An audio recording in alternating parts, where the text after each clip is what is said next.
Comenzamos el estudio del miembro inferior por la región glútea. Su límite superior lo constituye la cresta ilíaca y el inferior el pliegue subglúteo. El músculo piramidal sale del interior de la pelvis por la escotadura ciática mayor y se dirige al trocánter mayor. Su proyección superficial nos indica la emergencia del nervio ciático mayor. Entre el relieve del trocánter mayor y el isquion se encuentra el canal isquiotrocanterio por donde transcurre dicho nervio. Tomando como eje de la región el músculo piramidal, ubicamos por arriba los vasos glúteos, por debajo las arterias pudenda interna e isquiática.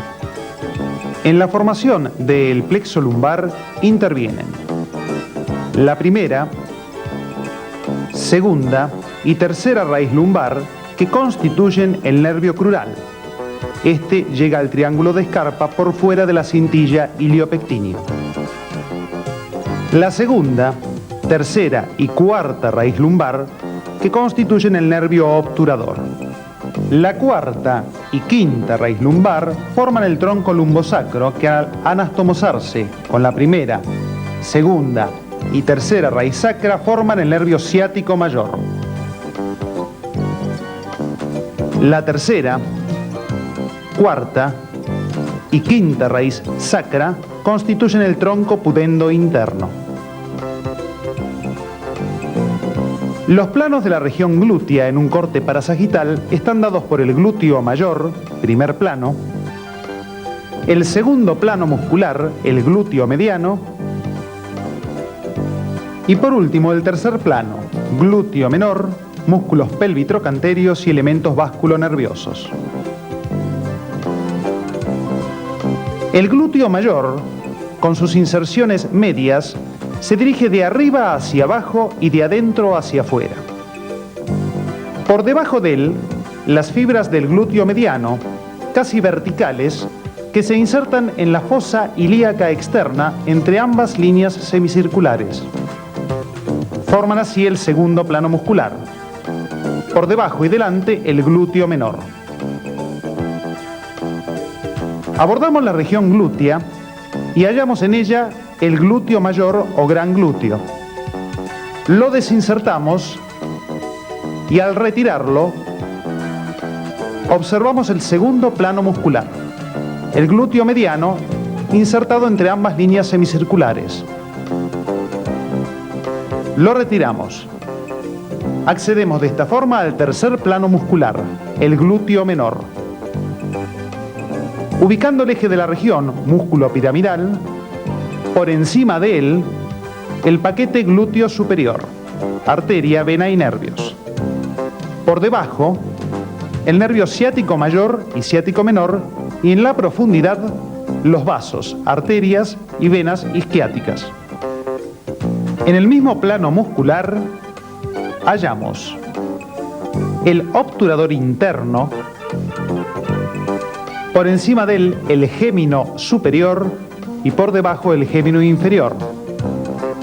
Por último, el cuadrado crural. Tomando como referencia el isquion, el ligamento sacrociático mayor. Nos introducimos a través de la escotadura ciática menor y atravesándola hallamos el paquete pudendo interno. En la disección de la región glútea, seccionamos la inserción externa del glúteo mayor. Lo reclinamos hacia el plano medial. Descubrimos el nervio ciático mayor.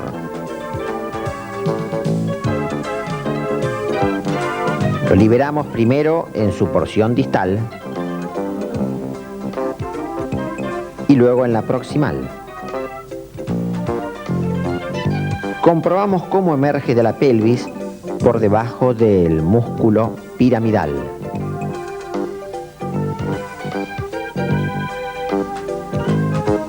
Las inyecciones intramusculares en la región glútea deben aplicarse en el cuadrante súpero-externo con el fin de evitar las lesiones nerviosas.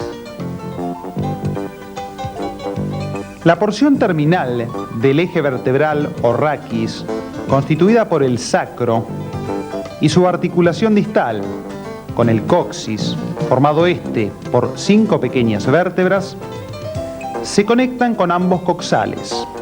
El punto de unión está dado por la articulación sacroilíaca a través de sus carillas articulares. Los coxales, por delante, cierran un círculo óseo a través de la sínfisis pubiana. De esta forma, se constituye la cintura pélvica.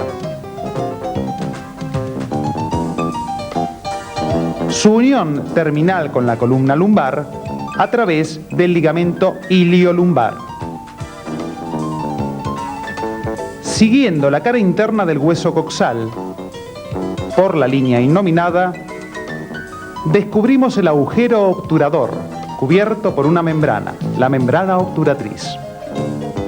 La articulación coxofemoral en su vista anterior, la cápsula articular con sus elementos de refuerzos, 3 ligamentos que se describen clásicamente en forma de N.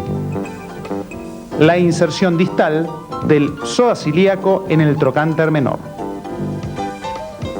En la vista posterior o dorsal hallamos el ligamento sacrociático menor y el ligamento sacrociático mayor, cerrando las escotaduras ciática mayor y ciática menor.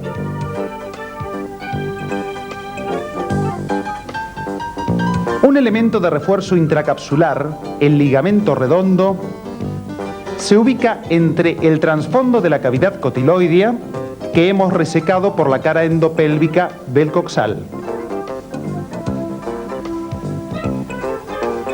Seccionando el coxal a manera de libro, lo abrimos.